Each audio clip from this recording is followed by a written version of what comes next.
الحمد للہ رب العالمین والصلاة والسلام علی اشرف الانبیاء وسید المرسلین نبینا محمد وعلی آلہ وصحبہ اجمعین ومن تبعهم بإحسان إلى يوم الدین۔ اعوذ باللہ السمیع العلیم من الشیطان الرجیم من ہمزہ ونفخہ ونفثہ۔ بسم اللہ الرحمن الرحیم۔ ومن يتوکل علی اللہ فهو حسبہ ان اللہ بالغ امرہ قد جعل اللہ لکل شیء قدرا۔ سب سے پہلے ہر طرح کی تعریف و توصیف، عظمت اور بزرگی، حمد و ثنا اللہ رب العزت کے لیے لائق اور زیبا ہے، جس نے دنیا میں ہم کو اپنی عبادت کے لیے پیدا کیا ہے۔ اور یہ جو اللہ تعالیٰ کی عبادت ہم کو کرنی ہے، یہ عبادتیں بنیادی طور پہ دو طرح کی ہیں۔ ایک تو اللہ کی عبادت ہے ظاہری عبادت جو دکھائی دیتی ہے۔ ظاہری عبادت میں جسمانی عبادت بھی، جیسے نماز ہے، بدنی عبادت ہے، زکوٰۃ ہے جو مالی عبادت ہے، یہ وہ عبادتیں ہیں جو دکھائی دیتی ہیں۔ اور عبادت کی ایک قسم ہے باطنی عبادتیں، یا اور آسان لفظوں میں ہم اس کو سمجھیں تو دل کی عبادتیں۔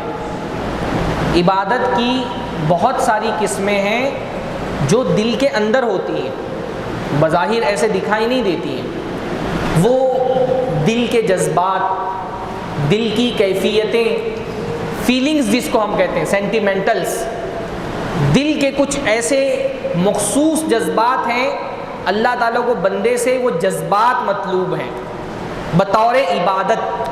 دل میں کچھ ایسے جذبات اور فیلنگز ہیں جو عبادت ہے، اللہ تعالیٰ کو وہ بھی بندے سے چاہیے۔ جیسے اللہ تعالیٰ ہم سے یہ چاہتا ہے کہ ہم نمازیں پڑھیں، ہم اس کی پابندی کرتے ہیں، نماز پڑھتے ہیں۔ ہم اس سے اللہ تعالیٰ چاہتا ہے کہ ہم روزے رکھیں تو ہم پابندی کرتے ہیں، روزے رکھتے ہیں، زکوٰۃ دیتے ہیں۔ ایسے ہی دل کی کچھ کیفیتیں ہیں، کچھ دل کے فیلنگز ہیں، اللہ تعالیٰ وہ بھی ہم سے چاہتا ہے۔ مثلا محبت اصلاً کہاں ہوتی ہے؟ محبت اصل دل کے اندر ہوتی ہے نا۔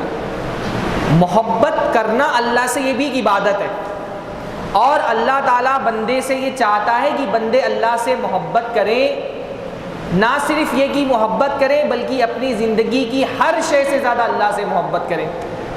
والذین آمنوا اشد حبا للہ، اللہ نے فرمایا جو ایمان لانے والے ہیں وہ سب سے زیادہ اللہ تعالیٰ سے محبت کرنے والے ہوتے ہیں۔ تو محبت کہاں ہوتی ہے؟ محبت کے مظاہر ہوتے ہیں بہت سارے عبادتوں کی شکل میں، لیکن محبت اصل میں کہاں ہوتی ہے؟ دل کے اندر ہوتی ہے۔ تو محبت ایک جذبہ ہے، ایک فیلنگ ہے جو اللہ تعالیٰ ہم سے چاہتا ہے۔ خوف، ڈرنا، خوف بھی ایک جذبہ ہے اور ایک عبادت ہے اللہ تعالیٰ کی، ہے نا۔ فلا تخافوہم وخافونی ان کنتم مومنین، اللہ نے فرمایا دشمنوں سے مت ڈرو، باطل طاقتوں سے مت ڈرو، مجھ سے ڈرو اگر تمہارا ایمان سچا ہے تو۔ خوف بھی اللہ کی عبادت ہے۔ اس لیے شرک کی جو علماء نے بہت ساری قسمیں بیان فرمائی ہیں، اس میں شرک فی المحبہ بھی ہے، محبت میں شرک، خوف میں شرک۔ محبت میں شرک کیسے ہوتا ہے کہ آپ باطل معبودوں سے ویسی محبت کرنے لگے جیسی محبت اللہ سے ہونی چاہیے، تو یہ شرک ہو جائے گا۔ مشرکین کے بارے میں اللہ تعالیٰ نے فرمایا کہ انہوں نے اللہ کو چھوڑ کر کے معبود بنا کے رکھے ہیں، اللہ کے برابر کر دیا ہے ان کو۔ یحبونہم کحب اللہ، جیسے یہ اللہ کو چھوڑ کر کے ان کے سامنے سجدہ کرتے ہیں، دعائیں کرتے ہیں، ظاہری عبادتیں کرتے ہیں، ویسے ہی ان کے دل میں اللہ سے زیادہ اللہ کے جیسی محبت اپنے باطل معبودوں کی ہے۔ محبت میں بھی شرک ہوتا ہے، خوف میں بھی شرک ہوتا ہے۔ تو یہ سارے جذبات ہیں، محبت ہے، خوف ہے، امید ہے۔ امید کہاں ہوتی ہے؟ دل کے اندر ہوتی ہے۔ اللہ سے امید رکھنا یہ بھی ایک عبادت ہے۔ اللہ رب العالمین پر بھروسہ کرنا یہ بھی ایک عبادت ہے، دل کی عبادت۔ بھروسہ بھی دل کے اندر ہوتا ہے، توکل و اعتماد۔ اللہ سے اچھا گمان رکھنا، گمان کا ہوتا ہے دل کے اندر ہوتا ہے، یہ بھی عبادت ہے۔ اللہ تعالیٰ کا شکر کرنا، شکر کے بہت سارے طریقے ہیں، سب سے بنیادی طریقہ ہے دل کا شکر گزار ہونا۔ میں بتانا یہ چاہ رہا ہوں کہ کچھ عبادتیں کون سی ہیں جو دل کے اندر ہوتی، دل وہ عبادت کرتا ہے۔ کچھ عبادتیں ہم جسم سے کرتے ہیں، جسم سے بھی جو عبادتیں کرتے ہیں وہ عبادتیں اللہ کے یہاں کب قبول ہوں گی؟ جب وہ عبادت دل سے نکلی ہوئی ہو۔ اگر دل میں اخلاص نہیں ہے تو نماز کسی فائدے کی نہیں، روزہ کسی فائدے کا نہیں، زکوٰۃ کسی فائدے کی نہیں۔ یہ جسمانی عبادتیں بھی کب عبادت بنتی ہیں؟ جب دل میں اخلاص ہو، دل میں عبادت ہو۔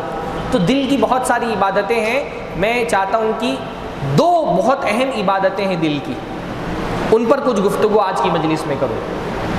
ایک دل کی عبادت ہے توکل۔ توکل کا مطلب کیا ہوتا ہے؟ بھروسہ کرنا، اعتماد کرنا اللہ تعالیٰ پہ۔ توکل زبردست طرح کی عبادت ہے۔ ایمان والے بندے کی جو بہت اعلیٰ کوالٹیز اس کی شخصیت میں پائی جاتی ہیں، اس میں سے ایک کوالٹی کیا ہے کہ ایمان والا بندہ اللہ پہ آخری درجے میں بھروسہ کرتا ہے۔ مشکل سے مشکل ترین حالات میں اللہ سے اس کا بھروسہ نہیں ٹوٹتا۔ اب یہ کیسی عبادت ہے؟ یعنی توکل جو ہے وہ توحید کی جڑ سے نکلا ہے۔ توکل کہاں سے نکلتا ہے؟ توحید کی جڑ سے۔ جب بندہ یہ سوچتا ہے کہ میرا رب اللہ ہے، وہ طاقتور ہے، اس کی قدرت پہ مجھ کو بھروسہ ہے، میں مشکل سے مشکل ترین حالات میں ہوں، اس کی مدد میرا ساتھ نہیں چھوڑے گی۔ جب اللہ کی قوت و طاقت میں ایمان سچا ہوتا ہے نا، تو بندے کے دل میں توکل کی عبادت پیدا ہو جاتی ہے۔ اللہ کو ایسے بندے بہت محبوب ہیں جو اللہ پہ بھروسہ کرتے ہیں، اور پھر اللہ پہ جب بندہ بھروسہ کر لیتا ہے تو اللہ تعالیٰ اس کے بھروسے کی لاج رکھتا ہے۔ مشکل ترین حالات ہو زندگی کے، آزمائشیں تو آئیں گی، پریشانیاں آئیں گی، مصیبتیں آئیں گی۔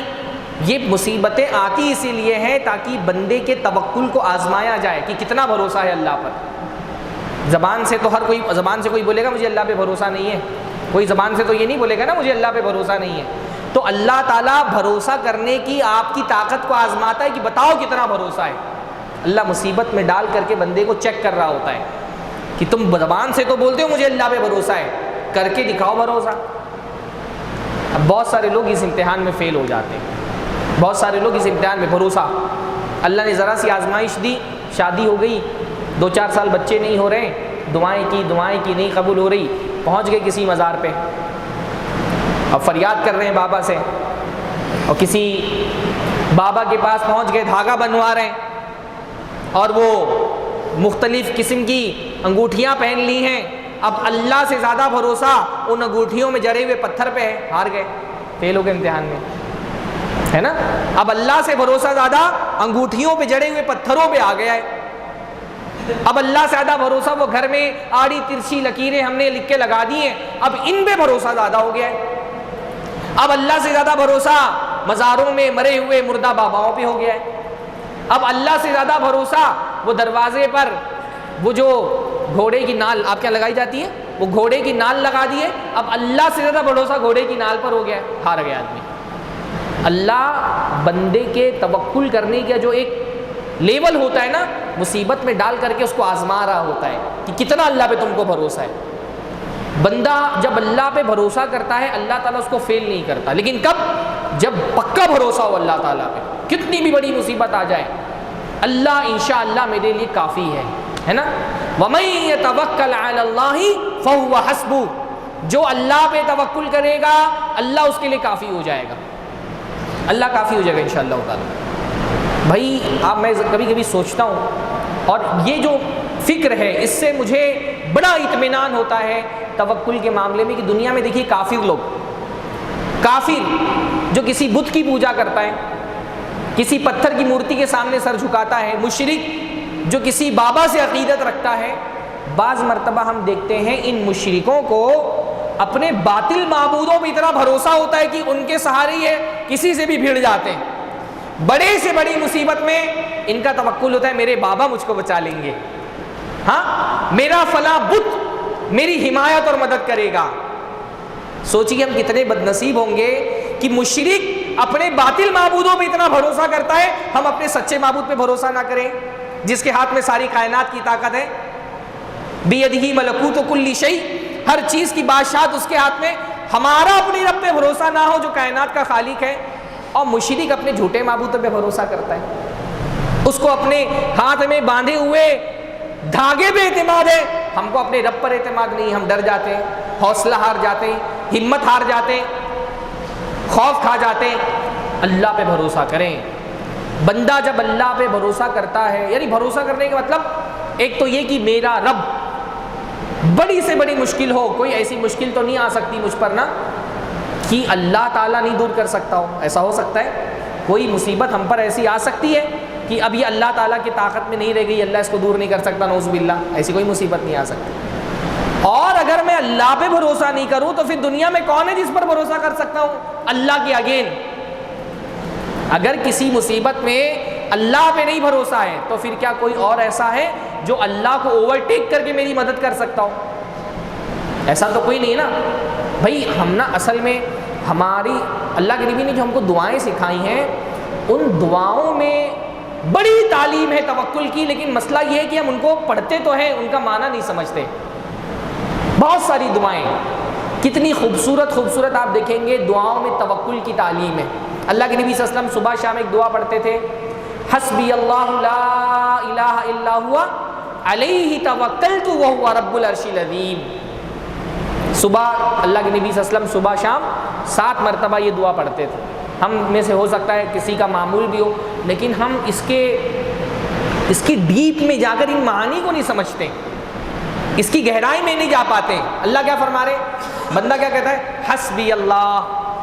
یہ کتنا پیارا محبت کا رشتہ ہے. آپ دیکھیے بندے کا اللہ سے، حسبی اللہ. واللہ سکون ملتا ہے دل کو اگر آدمی اس کا معنی سمجھ لے. حسبی اللہ، میرا رب میرے لیے کافی ہے. سبحان اللہ. یعنی بندہ یہ بول رہا ہے مجھے کیا ضرورت ہے کسی کے در پہ سر جھکانے کی، کسی سے فریاد کرنے کی، کسی بابا کسی راخی کے چکر لگانے کی، کوئی دھاگا پہننے کی، کوئی انگوٹھی لگانے کی، کوئی تعویذ باندھنے کی، کوئی نقشہ لا کر کے اپنے گھر پہ لگانے کی. حسبی اللہ، میرا رب میرے لیے کافی ہے. لا الہ الا ہوا، اس کے علاوہ کوئی معبود نہیں ہے، اس کے علاوہ کوئی معبود نہیں. نے کہا توحید کی جڑ سے توکل نکلتا ہے. جس کے پاس توحید نہیں اس کے پاس توکل ہو سکتا ہے. مشرک توکل کرے گا اللہ پہ. مشرک تو مشکل ترین حالات ہو یا آسان حالات ہو، وہ شکر گزاری بھی غیر اللہ کی کرتا ہے، وہ مدد بھی غیر اللہ سے مانگتا ہے. اس کے مقابلے میں مومن کیا کہتا ہے، حسبی اللہ، میرا رب میرے لیے کافی ہے. لا الہ الا ہوا، اس کے علاوہ کوئی معبود نہیں ہے، تو اس کے علاوہ کسی پہ مجھے بھروسہ ہی نہیں کرنا، اس کے علاوہ کسی پہ توکل نہیں ہے. علیہ توکلت، صرف میں نے اسی پہ بھروسہ کیا ہے. عربی میں جب متعلق فعل سے پہلے آتا ہے تو اختصاص کے معنی پیدا ہو جاتے ہیں. ایک ہوتا ہے نا نعبدک، اللہ ہم تیری عبادت کرتے ہیں. کا جو لفظ ہے اگر اس کو نعبدو سے پہلے لے آئے تو کیا بن گیا، ایاک نعبدو، تیری ہی عبادت کرتے ہیں. علیہ توکلت کا مطلب کیا ہوگا، میں اسی پر توکل کرتا ہوں. میرا بھروسہ کس پر ہے، اللہ پر. وہو رب العرش العظیم، وہ عرش عظیم کا رب ہے، ساری کائنات کی طاقت اس کے ہاتھ میں. جب بندہ اللہ پہ توکل کر لیتا ہے پھر وہ تنہا نہیں محسوس کرتا اپنے آپ کو. کافر بہت تنہا اپنے آپ کو محسوس کرتا ہے. کیوں؟ کیونکہ اس کو لگتا ہے سب کچھ مجھے ہی کرنا ہے. سارے اسباب جو ہیں وہی وہ سمجھتا ہے یہ اسباب جو ہیں وہ میں نے ہی پیدا کرنے ہیں. اور جب اس کو لگتا ہے سارے دروازے بند ہو گئے اسباب کے، اب اس کو لگتا ہے اب تو اندھیرا ہی اندھیرا ہے، اب کوئی نکلنے کا راستہ نہیں ہے، کیونکہ اس کو لگتا ہے سب مجھے کرنا ہے. ایمان والا بندہ کیا ہوتا ہے، مجھے تھوڑی نہ کرنا ہے، میں اپنی محنت کروں گا. میری محنت میں تاثیر پیدا کرنا کس کا کام ہے، اللہ کا. مجھے راستہ اختیار کر. دیکھیں توکل کا یہ مطلب نہیں کہ میں ہاتھ باندھ کر کے بیٹھ جاؤں اور کچھ کماؤں نہیں اور بولوں مجھے اللہ پہ بہت بھروسہ ہے، اللہ تعالیٰ رزق کا انتظام کر دے گا. ایسا تو نہیں ہوگا نا. اللہ نے دنیا میں اپنی مدد نازل کرنے کے لیے دنیا کو دار الاسباب بنایا ہے، تو دنیا میں آپ کو ایک سبب اختیار کرنا پڑے گا، ہے کہ نہیں. اللہ کے رسول صلی اللہ علیہ وسلم نے ایک حدیث میں فرمایا کہ لو کنتم تتوکلون علی اللہ حق توکلہ لرزقتم کما یرزق الطیر. اگر تم اللہ پہ ویسا بھروسہ کرو جیسا کہ بھروسہ کرنے کا حق ہے، لرزقتم کما یرزق الطیر، تو اللہ تم کو ویسے رزق دے گا جیسے پرندوں کو اللہ رزق دیتا ہے. تغدو خماسا وتروح بطانا، پرندہ کھانے کے سامان اپنے گھونسلے میں جمع کر کے نہیں رکھتا، خالی پیٹ باہر نکلتا ہے، لیکن شام کو جب وہ اپنے گھونسلے میں لوٹتا ہے تو اس کا پیٹ بھرا ہوا ہوتا ہے۔ اس کے یہاں کوئی ڈہری نہیں ہے، ڈہری بولتے ہیں آپ کیا اناج رکھنے والی چیز کو، ہاں، اس کے یہاں کوئی ڈہری نہیں ہے، کوئی راشن جمع کر کے وہ نہیں رکھتا، اس کو کچھ نہیں پتہ ہے، بس وہ نکلتا ہے خالی پیٹ، اللہ اس کے رزق کا انتظام کر دیتا ہے، جب وہ واپس اپنے گھونسلے میں لوٹتا ہے تو اس کا پیٹ بھرا ہوا ہوتا ہے۔ لیکن پرندہ نکلتا ہے، گھونسلے سے نکلتا ہے، اپنی محنت اس کو کرنی ہے۔ توکل کا یہ مطلب نہیں کہ ہم اسباب چھوڑ دیں، اسباب اختیار کرنے ہیں، لیکن اسباب پہ بھروسہ نہیں کرنا ہے، بھروسہ کرنا ہے اللہ پہ کہ میں راستہ اختیار کروں گا، اس سبب میں تاثیر پیدا کرنے والا کون ہے؟ اللہ ہے۔ اس لیے آپ دیکھیے اللہ معجزات بھی پیدا کرتا ہے تو اسباب کے ذریعے سے، معجزات بھی جو انبیاء کو دیے جاتے ہیں، دیکھیے حضرت موسیٰ علیہ السلام بنی اسرائیل کو لے کر کے نکلے اور فرعون جو ہے وہ پیچھے پیچھے آ رہا ہے، اب بحر قلزم پہ پہنچے، پھر کیا ہوا؟ کیا اپنے آپ جو ہے وہ سمندر دو حصوں میں تقسیم ہو کر کے اس کا راستہ بن گیا؟ پھر کیا ہوا؟ کیسے راستہ بنا؟ ہاں، کچھ کیا حضرت موسیٰ نے نا، لاٹھی ماری۔ اللہ تعالیٰ چاہتا تو بغیر حضرت موسیٰ کے لاٹھی مارے بھی سمندر دو حصوں میں تقسیم ہو سکتا تھا نا۔ تعلیم یہ دی گئی کہ تم کو کچھ نہ کچھ کرنا پڑے گا، تم لاٹھی مارو، اب اس لاٹھی سے سمندر کو دو حصوں میں تقسیم کرنا ہمارا کام ہے۔ بندہ سبب اختیار کرے گا، اس سبب میں تاثیر کون پیدا کرنے والا ہے؟ اللہ۔ توکل کا یہ مطلب نہیں کہ اب ہاتھ دھو کر کے چپ چاپ بیٹھ جانا ہے کہ اللہ تعالیٰ کہیں سے نہیں، آپ محنت کریں گے۔ دنیا میں بہت اعلیٰ جو توکل کی مثالیں ملتی ہیں بھروسے کی اللہ تعالیٰ پہ، اس میں سے ایک مثال کون سی ہے؟ حضرت ہاجر علیہ السلام۔ حضرت ہاجر کون تھی؟ حضرت ابراہیم کی بیوی۔ کتنا زبردست توکل تھا، آپ اندازہ لگا سکتے ہیں؟ حضرت ابراہیم ایک ایسے علاقے میں چھوڑ کر کے جا رہے ہیں، نہ کھانے کے لیے کھانا، نہ پینے کے لیے پانی، بے آب و گیاہ وادی، صحرا، ریگستان۔ ہاں، بیوی کیا پوچھ رہی ہے؟ بیوی پوچھ رہی ہے کیا ہمارے رب نے ہم کو یہاں پر چھوڑنے کا حکم دیا ہے؟ کیوں چھوڑ کر کے جا رہے ہیں؟ کیا ہمارے رب نے چھوڑنے کا حکم دیا ہے؟ حضرت ابراہیم کہتے ہیں ہاں، اللہ کا حکم ہے۔ تو بیوی کہتی ہے اِذَا اللَّهُ يُزَيِّعُنَا، پھر اللہ ہم کو یہاں پر ضائع نہیں ہونے دے گا۔ اللہ نے کہا ہے تو اللہ انتظام کرے گا۔ بظاہر تو انتظام دکھ نہیں رہا نا، نہ کھانے کے لیے کھانا، پینے کے لیے پانی تک نہیں ہے، پر اللہ پہ ایسا بھروسہ ہے کہ یہاں صحرا میں کہاں سے پانی مل جانے والا تھا، پر اللہ پہ کیا بھروسہ ہے؟ اِذَا اللَّهُ يُزَيِّعُنَا، اللہ تعالیٰ ضائع نہیں ہونے دے گا۔ یہاں ہماری بیویوں کی کیا حالت ہے؟ شوہر اچھا خاصا کما رہا ہے اور سوچے کہ میں ایک اور شادی کر لوں، بیوی بولی کہ میرا کیا ہوگا، میرے بچوں کا کیا ہوگا، ان کو کون دیکھے گا؟ ارے بھائی وہی کہو جو حضرت حاجر علیہ السلام نے کہا تھا، اِذَا اللَّهُ يُزَيِّعُنَا، دوسری شادی کا حکم اللہ نے دیا ہے، آپ کر لو، اللہ کے حکم کے مطابق شادی کرو گے، اللہ مجھ کو ضائع نہیں ہونے دے گا۔ توکل ہونا چاہیے۔ اچھا، توکل اتنا تھا جب حضرت اسماعیل علیہ السلام کو پیاس لگی تو کیا صرف بیٹھ کے دعا کر رہی تھی؟ ہاں، حضرت اسماعیل کو جب پیاس لگی تو کیا صرف بیٹھ کے دعا کی انہوں نے؟ نہیں نا، کیا کیا؟ چکر لگائے، صفا سے مروہ، مروہ سے صفا، صفا سے مروہ، مروہ سے صفا۔ کیا مطلب ہے؟ بندے کو اپنی محنت کرنی ہے، وہ کوشش کرے گا، اب اس کوشش میں تاثیر کون پیدا کرے گا؟ اللہ۔ بھروسہ اپنی محنت پہ نہیں، بھروسہ اللہ کی ذات پہ۔ اِذَا اللَّهُ يُزَيِّعُنَا، پھر اللہ تعالیٰ نے دیا پانی۔ دیکھیے کتنا خوبصورت ہم کو سبق سکھایا گیا کہ پانی جہاں سے نکلنا ہے وہاں سے نکلتا ہے، لیکن کبھی کبھی اللہ تعالیٰ بندے سے چکر لگوا رہا ہوتا ہے کہ دیکھے ذرا تمہاری توکل کتنا لانگ لاسٹنگ ہے، تمہارا توکل، تم بولتے ہو توکل کروں گا، تو مصیبتیں آئیں گی اور فوراً ایسے نہیں آئے گا کہ مصیبت آئی اور دعا ہے کوئی ریموٹ کنٹرول۔ ہم سمجھتے ہیں دعا کوئی ریموٹ کنٹرول ہے، یا ہم نے دعا کری وہاں فوراً ہمارا مسئلہ حل ہو جانا چاہیے، ایسا نہیں ہوتا۔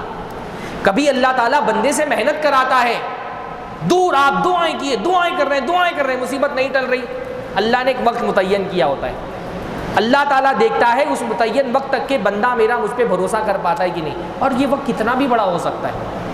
ہم کبھی سوچتے نہ رہے کاروبار نہیں چل رہا، دعائیں کیے جا رہے ہیں، دعا کی جا رہے ہیں، کوئی اثر ہی نہیں ہو رہا، یہ جو ضروری نہیں۔ آپ ذرا حضرت زکریا علیہ السلام کا معاملہ سوچیں، شادی سے پہلے ہی دعا کرنی شروع کی ہوگی نا اولاد کے لیے، نبی تھے نا، آدمی سمجھدار ہوتا ہے، بالغ ہوتا ہے، اس کو اولاد کی خواہش ہوتی ہے، شادی سے پہلے دعا کی ہوگی، شادی ہو گئی ہوگی، پوری زندگی دعائیں کرتے رہے ہوں گے کہ اللہ اولاد چاہیے، نہیں ملی۔ ہمارے 4 مہینہ ہماری دعا قبول نہ ہو، کوئی آدمی بیمار ہو گیا، 4 مہینہ اس نے علاج کرایا، دعا کیا، نہیں قبول ہو رہی ہے، فوراً ذہن میں جائے گا لگتا ہے کسی نے آسیب کر دیا، کسی نے جادو کر دیا، کوئی جن ہے، ہاں یہ بابا کے پاس پہنچو، وہ راکھی سے پھکاؤ، ادھر دھاگا باندھو، وہ تعویذ لے لو۔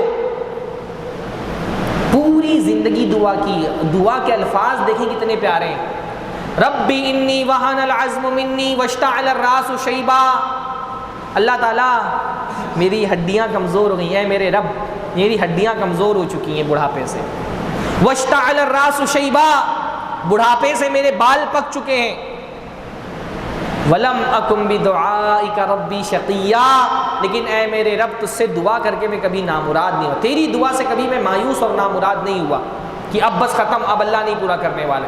بڑھاپے میں دعا کر رہے ہیں، اور اللہ نے بڑھاپے میں وہ دعا جو وہ شاید جوانی کے آغاز کے مرحلے سے مانگ رہے تھے، کہاں جا کر کے پوری ہوئی؟ بڑھاپے کے آخری مرحلے میں۔ پھر اللہ نے دیا بھی تو کیا دیا؟ بیٹا ہی نہیں دیا، نبی دے دیا، ایسا بیٹا جو نبی، لم نجعل لہ من قبل سمیہ، کہ ہم نے وہ نام ہی کسی کا آج تک نہیں رکھا تھا، ایسا بیٹا دیا۔ کبھی اللہ تعالیٰ ہمارے لیے بہت بڑا پلان کر رہا ہوتا ہے، ہم چھوٹی چیز چاہ رہے ہوتے ہیں، اللہ ہمارے لیے بڑا پلان کر رہا ہوتا ہے، اس لیے لیٹ ہو رہا ہوتا ہے اور ہم مایوس ہو جاتے ہیں، ارے اب نہیں ملنے والا، ملے گا، ٹائم پر ملے گا جو اللہ تعالیٰ نے طے کیا ہے، تب تک کہ پیوست رہ شجر سے امید بہار رکھ۔ تو یہ ہمارا دین جو ہے نا ہم کو یہی سکھاتا ہے، بھئی ہم اللہ پہ نہیں بھروسہ کریں تو کس پہ کریں بھروسہ؟ الیس اللہ بکاف عبدہ، کیا اللہ تعالیٰ اپنے بندوں کے لیے کافی نہیں ہے؟ اور اگر اللہ کافی نہیں ہے تو پھر کون کافی ہے؟ اگر میں اپنے کوئی ضرورت اللہ سے نہ مانگوں تو پھر کس سے مانگوں؟ پھر دعا دیکھیں، آپ نماز کے بعد دعا پڑھتے ہیں، الذکر ہے اللہم لا مانع لما اعطیت ولا معطی لما منعت، اللہ تعالیٰ تو جو دے دے تو کوئی روک نہیں سکتا، تو اگر دینا چاہے تو دنیا میں کس کی طاقت ہے کہ وہ روک لے؟ ولا معطی لما منعت، اور اگر تو نہ دینا چاہے تو کون دے سکتا ہے؟ کہ کس کے اندر طاقت ہے کہ تجھ سے تیرے اگین جا کر کے دے دے، یا کہ کسی کی طاقت ہے؟ یہ تو کوئی نہیں کر سکتا۔ سبحان اللہ۔ دعاؤں میں دیکھ توکل کا مطلب ہی کیا ہوتا ہے؟ حسبنا اللہ ونعم الوکیل، اللہ ہمارے لیے کافی ہے، وہ بہترین وکیل، وکیل مطلب کارساز، کام بنانے والا۔ وکیل کیسا ہوتا ہے بھائی؟ وکیل کس کو کہتے ہیں ہم؟ جو کورٹ میں وکیل ہوتے ہیں اس کے ساتھ ہم کیا معاملہ کرتے ہیں کہ بھائی میرا یہ کیس ہے، جو قانونی داؤ پیچ ہوتے ہیں وہ مجھے نہیں پتہ، کیسے لڑائی لڑنا ہے وہ سب مجھ کو نہیں آتا، میرا کیس آپ لو، مجھ کو جتا کر کے دو۔ وکیل سے ہم یہی کرتے ہیں نا، بھائی میرا کیس ابھی آپ کو جتانا ہے، میں کچھ نہیں کر سکوں گا اس میں، میں نے آپ کو کیس لا کے دے دیا، آپ جتاؤ۔ تو مومن بندہ کیا ہے نا، اپنا کیس اللہ کے حوالے کر دیتا ہے۔ بیٹی کی شادی نہیں ہو رہی، پریشان ہے، اللہ تعالیٰ تیرے حوالے، میں اپنی کوشش کر رہا ہوں لیکن اس مسئلے کو حل کرنا تیرے حوالے۔ دشمن زندگی میں پیچھے لگے ہوئے ہیں، مصیبتیں پہنچا رہے ہیں، اللہ تعالیٰ تیرے حوالے۔ اللہم انا نجعلک فی نحورہم ونعوذ بک من شرورہم، اللہ تیرے حوالے کر دیا دشمنوں کو، تو نپٹ اس سے، ہاں تجھ کو نپٹنا ہے۔ اپنا معاملہ اللہ کے سپرد کر دینا، کاروبار نہیں چل رہا، اللہ تعالیٰ تیرے حوالے۔ جب بندہ اللہ کے حوالے کرنا سیکھ جاتا ہے چیزیں نا، تو اس کے دل کو بڑا سکون ہو جاتا ہے کہ اب تو اللہ کو کر کے دینا ہے، اللہ کرے گا جب اس کی مصلحت ہوگی، ہے نا۔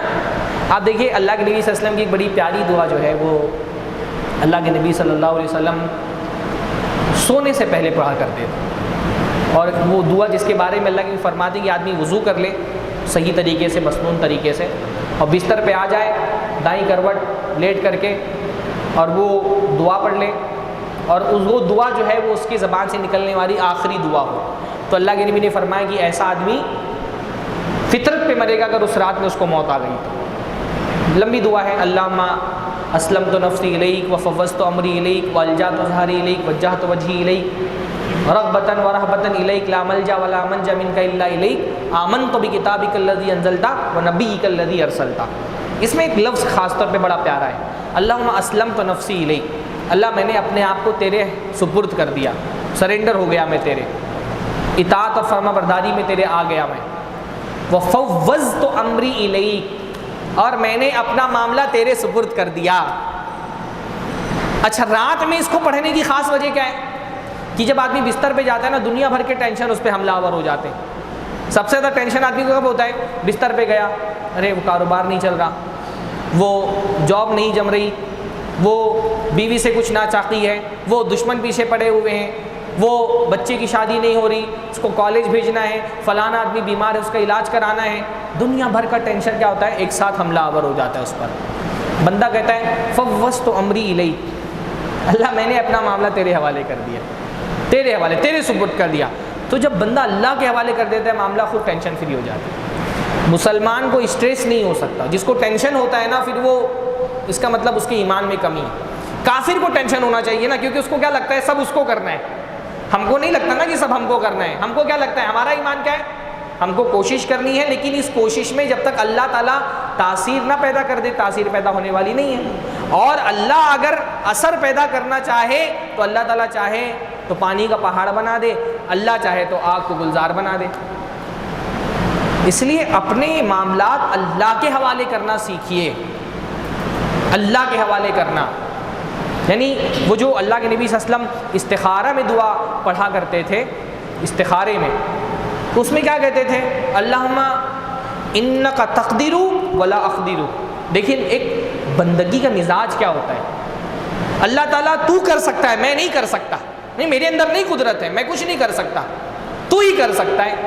وَتَعْلَمُ وَلَا أَعْلَمُ، بننا اپنی بالکل نفی کہ تو ہی جانتا ہے، میں کچھ نہیں جانتا، بس میں تیرے حوالے کرتا ہوں اللہ۔ استخارے میں بھی بہت تفویض ہے، حوالے کرنا معاملے کو اللہ کے، کہ تو ہی کر سکتا ہے، میں نہیں کر سکتا، تو جانتا ہے میں نہیں جانتا، تو اللہ میں نے یہ معاملہ تیرے سپرد کر دیا ہے۔ تو جب بندہ اللہ کے سپرد کر دیتا ہے تو وہ اکیلا نہیں محسوس کرتا خود کو۔ مسلمان خودکشی کیوں نہیں کرتا ہے؟ جو خودکشی کر لے وہ مسلمان نہیں ہے، اس کا ایمان کمزور ہے۔ خودکشی کافر کرے، اس کو لگے کہ میری غلطی ہے اور میں نہیں کر سکتا، میں مایوس ہو گیا۔ ایمان والے بندے کو کوئی راستہ نہیں بھی دکھتا تو وہ سوچتا ہے راستے پیدا کرنا میرا کام تھوڑی ہے، راستہ بنانا کس کا کام ہے؟ اللہ کا۔ وَمَن يَتَوَكَّلْ عَلَى اللَّهِ فَهُوَ حَسْبُهُ وَمَن يَتَّقِ اللَّهَ يَجْعَل لَّهُ مَخْرَجًا، جو اللہ سے ڈرے گا اللہ اس کے نکلنے کا راستہ بنا دے گا۔ تو بندے کو راستہ نہیں دکھ رہا، لیکن وہ یہ بولتا ہے میں یہاں حلال کو نہیں چھوڑوں گا، راستہ انشاءاللہ اللہ پیدا کرے گا۔ توکل میں اصل چیز یہ ہے کہ آدمی حرام کی طرف نہ جائے، حرام کی طرف چلا گیا تو توکل نہیں رہ گیا۔ پھر بھائی کاروبار نہیں چل رہا، فلاں ایک حرام کاروبار ہے، فلاں جگہ سے سود لے سکتے ہیں، اب سود لے لیا، لون اٹھا لیا سود پہ، اب بولے مجھے اللہ پہ بہت بھروسہ ہے کہ میرا کام چل جائے گا۔ اب کہاں بھروسہ رہ گیا؟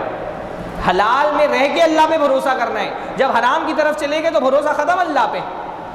توکل میں سب سے پہلی چیز تقویٰ ہے۔ آپ حرام بھی کریں، بولے نہیں اللہ پہ مجھے بہت بھروسہ ہے، اللہ پہ بھروسہ ہوتا تو حرام کی طرف تھوڑی جاتے ہیں۔ بھروسہ یہ ہے کہ حلال میں اپنا اعتماد ظاہر کریں، تو اللہ پہ بھروسہ کریں تو پھر کبھی ایسا ہوتا ہے مصیبت ہوتی ہے، مصیبت میں بھی بندہ یہ سوچ رہا ہوتا ہے انشاءاللہ اللہ نے اسی مصیبت میں میرے لیے خیر رکھا ہوگا۔ کبھی کبھی اللہ تعالیٰ جو ہے نا وہ ہماری کشتیاں توڑ دیتا ہے، اس کا مقصد ہماری کشتیوں کو بچانا ہوتا ہے۔ کس کی کشتی ٹوٹی تھی؟ ہاں نوح علیہ السلام کی ٹوٹ گئی تھی؟ نہیں، کس کی ٹوٹی تھی؟ ہاں وہ غریب لوگوں کی کشتی کس نے توڑی تھی؟ حضرت خضر نے، ہے نا؟ کشتی ٹوٹنا ہی ان کے لیے خیر کا باعث تھا، ہے کہ نہیں؟ کبھی کبھی ہماری کشتی ٹوٹتی ہے، ہم بہت مایوس ہو جاتے ہیں، ہم کو پتہ نہیں ہوتا اللہ اس کشتی کو بچانا چاہتا تھا اس لیے ذرا سی دراڑ دے دی، اگر یہ دراڑ نہیں آتی تو پھر کشتی ڈوب جانے والی تھی۔ اس لیے مصیبت میں بھی بندے کو سوچنا چاہیے شاید اسی مصیبت میں میرے لیے خیر تھا۔ آپ سوچیے دنیا میں کیا اس سے بڑی مصیبت ہو سکتی کہ اولاد کی موت ہو جائے؟ حضرت خضر نے کیا کیا؟ اس کے بچے کو قتل کر دیا، لیکن ان ماں باپ کو تو نہیں پتا تھا نا کیا ہونے والا ہے، اللہ کو پتا تھا۔ اللہ نے بتایا کہ اس بچے کو ہم نے قتل کیا، اللہ کے حکم سے قتل کیا۔ حضرت خضر نے کہا کیوں؟ کہ اگر یہ بچہ زندہ ہوتا یرہقہما طغیانا و کفرا، تو اپنے ماں باپ کو فتنے میں ڈال دیتا۔ اللہ تعالیٰ چاہتا تھا اچھی اولاد ان کو دے، تو اللہ نے ایک اولاد چھین لی۔ اولاد کی بھی موت ہو تو کیا سوچنا چاہیے؟ شاید اللہ نے اسی میں ہمارے لیے خیر رکھا ہو۔ واللہ اولاد یہ ایک الگ موضوع ہے، اولاد کی موت پر صبر کے اتنے زیادہ فضائل بیان کیے گئے ہیں کہ بعض سلف تمنا کرتے تھے کہ کاش میری بھی کسی بچے کی موت ہو جائے، تمنا کرتے تھے، اتنا ثواب ہے بچے کی موت پر. بلکہ اللہ کے رسول نے فرمایا میری امت کا باج، رقوب کہتے تھے ایسے شخص کو جس کی اولاد زندہ نہ رہے، رقوب دم کٹا باج جس کا کوئی اولاد نہیں رہ جائے. تو اللہ کے رسول صلی اللہ علیہ وسلم نے فرمایا میری امت کا باج وہ آدمی ہے جس کی کسی اولاد کی موت نہ ہوئی ہو. وہ صحیح مسلم کی روایت، رقوب ہے وہ. تو بعض مرتبہ مصیبتیں آتی ہیں، اللہ ان مصیبتوں سے ہی خیر پیدا کرتا ہے. تم زندگی میں جو مصیبتیں بھی آئیں توکل یہ ہے کہ سوچیں شاید اللہ نے اسی میں ہمارے لیے خیر رکھا ہو، ہے نا. جیسے حضرت یوسف علیہ السلام کو دیکھیں، چھوٹا سا بچہ کمرے میں اکیلے نہیں رہ سکتا ہے، بھائیوں نے لے جا کر کے کنویں میں ڈال دیا ہے. لیکن کنواں کیا تھا؟ کنواں مصر کے ایک آفیسر کے گھرانے میں پیدا ہونے کا راستہ اللہ نے اسی کنویں سے کھولا. کہاں وہ فلسطین میں رہتے تھے جو کوئی بہت مہذب ترقی یافتہ شہر نہیں تھا، ہے نا. فلسطین بکریاں چراتے تھے لوگ. اللہ تعالیٰ کو کیونکہ حضرت یوسف سے بڑا کام لینا تھا تو ان کی پرورش کا انتظام کہاں کر دیا؟ ایک آفیسر کے گھر میں کر دیا. لیکن کیسے؟ اس مصیبت کے ذریعے سے. دوسری بار جیل میں ڈال دیا گیا، پر وہ جیل میں جانا، وہ جیل جو ہے حکومت کے تخت تک پہنچنے کی سیڑھی بن گیا ان کے لیے. تو مصیبتیں بھی آئیں تو بندے کو کیا سوچنا چاہیے؟ یہ اللہ نے اسی میں ہمارے لیے خیر رکھا ہے. چاہے وہ مصیبتیں انفرادی ہوں یا اجتماعی ہوں. ابھی اس وقت جو ہمارے ملک کا سیاسی ماحول ہے اس میں ہم ایک دم ڈرے ہوئے ہیں، ارے فلاں اقتدار میں آ گئے، فلاں پارٹی جیت گئی، فلاں کو ووٹ زیادہ مل رہے ہیں، فلاں کے ہاتھ میں میڈیا ہے. اللہ کے بندو، کیا یہ اللہ سے زیادہ طاقتور ہیں؟ ہاں، یہ جن کو حکومت و اقتدار مل رہا ہے، جن کے ہاتھ میں وسائل و اسباب ہیں، جن کو یہ دینے والا کون ہے؟ ان کو وَتُعِزُّ مَن تَشَاءُ وَتُذِلُّ مَن تَشَاءُ. یہ ہمارا ایمان ہے. کسی کو اقتدار ملا ہے اللہ نے چاہا تو ملا ہے. وَتُعِزُّ مَن تَشَاءُ، اللہ جس کو چاہتا ہے طاقت قوت دیتا ہے، جس کو چاہتا ہے ذلیل کرتا ہے. اجتماعی زندگی میں ہمارا یہ ایمان ہونا چاہیے کہ اللہ سے بڑے نہیں ہو گئے. پارٹیوں سے، لیڈروں سے ہم اتنا ڈرنے لگے جتنا ڈر اللہ سے نہیں ہم کو. یہ قانون لے آئیں گے، یہ بل پاس کر دیں گے، کیا یہ اللہ سے زیادہ اختیار رکھتے ہیں؟ فَلَا تَخَافُوهُمْ وَخَافُونِي إِن كُنتُم مُؤْمِنِينَ. ان سے مت ڈرو، مجھ سے ڈرو اگر تم ایمان والے ہو. حکومتوں کا اتنا خوف ہے کہ حکومت کوئی بل لینا آتی ہے ہم احتجاج کر کے سڑکوں کو بھر دیتے ہیں. اللہ کا اتنا خوف نہیں ہے کہ ہم مسجد نماز میں بھر دیں. اقتدار میں ایک پارٹی آ گئی، اس کا ڈر اتنا ہے کہ سیاسی احتجاجات ہو رہے ہیں، سڑک بھری ہوئی ہے، مارچ کر رہے ہیں، شاہین باغ ہر جگہ پہ پورے ہندوستان میں آ گیا. اللہ کا ڈر اتنا نہیں ہے کہ فجر میں ایک صف سے دو صف نمازی نہیں ہو رہے. اللہ کا ڈر نہیں ہے. جب اللہ سے زیادہ آپ دشمنوں سے ڈریں گے تو پھر یہ دشمن تو سر پہ مسلط ہی ہو جانے والے ہیں نا. ان مصیبتوں میں بھی یہ سوچو یہ اللہ سے زیادہ طاقتور نہیں ہے. اس میں بھی قومی معاملات میں بھی ہمارا توکل کس پہ ہے؟ اللہ پہ. تو جب بندہ پہ بندہ توکل کرتا ہے اللہ اس کے لیے کافی ہو جاتا ہے. تو اپنے اجتماعی معاملات میں بھی اللہ سے ڈریے، اللہ پہ بھروسہ کریے، اللہ سے مانگیے. اللہ دینے پر آئے گا تو کوئی طاقت قوت. بڑی بڑی شان و شوقت والی سلطنتیں ہم نے اپنے آنکھوں سے ان کو اقتدار میں آتے بھی دیکھا، زوال پذیر ہوتے ہوئے بھی دیکھا. ہم نے اپنی چھوٹی سی عمر میں 35 سال کی عمر میں کتنے بادشاہوں کو دیکھا جن کی شان و شوقت کے ڈنکے بجتے تھے اور آج ان کا نام و نشان نہیں باقی. صدام کو دیکھا نا ہم نے اپنی آنکھوں سے، ہاں کیا شان و شوقت تھی، کیا جاہ و جلال تھا، کس حالت میں موت آئی صدام کی. قذافی کو دیکھا نہیں آپ نے، کیا تھا قذافی؟ اس کے خیمے کروڑوں روپے کے ہوتے تھے، دنیا کے بادشاہ سر جھکاتے تھے اس کے سامنے. قذافی کی موت کی ویڈیو دیکھے، پانی مانگ رہا ہے، پانی نہیں پلانے والا ہے کوئی. میں نہیں کہہ رہا کہ یہ مجرم تھے، میں یہ بتا رہا ہوں کہ اقتدار دینے اور چھیننے میں اللہ تعالیٰ کو وقت نہیں لگتا. ایک زمانہ تھا برطانیہ کی سورج غروب نہیں ہوتا تھا برطانیہ کی بادشاہت میں. آج کیا حالت ہے برطانیہ کی؟ تو اللہ پہ بھروسہ کریے. کوئی طاقت اللہ سے بڑی دنیا کے اندر نہیں ہے، نہ کوئی پارٹی، نہ کوئی لیڈر، نہ کوئی نیتا. اللہ پہ بھروسہ ہونا چاہیے مان والوں.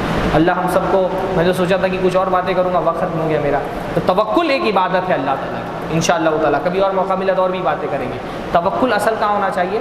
دل کے اندر. البتہ وہ جب دل میں توکل ہوتا ہے تو اس کے مظاہر آپ کے اعمال میں، آپ کے کردار میں، آپ کی شخصیت میں دکھائی دیتے ہیں. بھروسہ، ایک کانفیڈنس، ایک اطمینان، آپ کی شخصیت میں ایک ٹھہراؤ آ جاتا ہے، ایک سکون آ جاتا ہے. جس پہ توکل نہیں ہوتا، جس کو وہ جو ہے اسٹریس کا شکار ہو جاتا ہے. بہرحال اللہ سے دعا ہے اللہ تعالیٰ ہم سب کو دین کا صحیح فہم عطا فرمائیں. اللہ تعالیٰ ہم سب کو جیسا اللہ پہ توکل کا حق ہے ویسا توکل کرنے کی اللہ تعالیٰ توفیق دے، وہ جو نبیوں والا توکل تھا۔ آپ دیکھیے حضرت یہ واقعہ ایک یاد آ گیا کہ حضرت ابو بکر اللہ کے نبی ہجرت کرنے گئے، ہاں، اور حضرت ابو بکر کہہ رہے ہیں اللہ کے نبی حالت یہ ہے کہ اگر یہ مشرکین اپنے پیر کی طرف دیکھیں گے تو ہم کو دیکھ لیں گے، ہاں، تو اللہ کے رسول نے کیا فرمایا، ابو بکر تمہارا کیا خیال ہے ان دو لوگوں کے بارے میں جن کا تیسرا کون ہو؟ اللہ۔ جب تیسرا اللہ ہے تو پھر کتنا بھی مشکل حالات ہو انشاءاللہ اللہ تعالیٰ ضائع نہیں ہونے دے گا۔ ہمیشہ یہ سوچیں ان اللہ مع الصابرین، اللہ صبر کرنے والوں کے ساتھ ہے، اللہ توکل کرنے والوں کے ساتھ ہے، اللہ محسنین کے ساتھ ہے۔ مشکل سے مشکل ترین حالات ہوں، جب غزوہ احد کے موقع پر ابو سفیان اپنی فوجیں لے کر کے بالکل چڑھ آئے ہیں تو وہ کیا نعرہ لگا رہے تھے؟ لنا عزا ولا عزا لکم، ہمارے پاس تو عزا دیوی ہے، تمہارے پاس کیا ہے؟ ہمارے پاس عزا ہے، تمہارے پاس کیا ہے؟ تو صحابہ کرام نے کیا نعرہ لگایا؟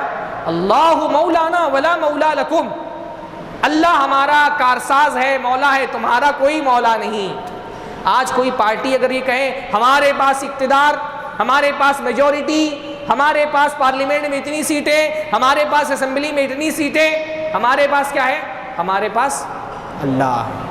اللہ مولانا ولا مولا لکم، اللہ ہمارا مولا ہے، تمہارا کوئی مولا نہیں ہے۔ تمہارے پاس اقتدار ہو، تمہارے پاس طاقت ہے، تمہارے پاس فوج ہے، تمہارے پاس اتھارٹیز ہیں، تمہارے پاس سیاست ہے، ہمارے پاس اللہ ہے انشاءاللہ۔ لیکن کیا واقعتاً اللہ ہے ہمارے پاس؟